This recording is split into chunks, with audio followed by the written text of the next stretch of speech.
Sveiki visi, šiandien aš jums parodysiu Rubikio apžvalgos bokštą ir Bijeikio piliakalnį. Jie randasi Anykščių rajone.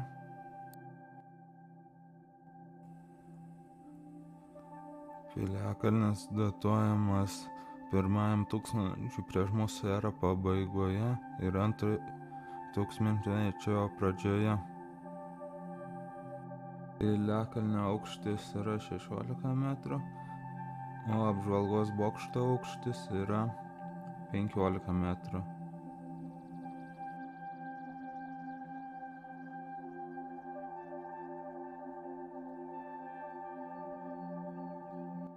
Šis piliakalnis yra apleistas, dėl to padariau jo tik 3 nuotraukas, o apžvalgos bokšto jau nuotraukų daugiau.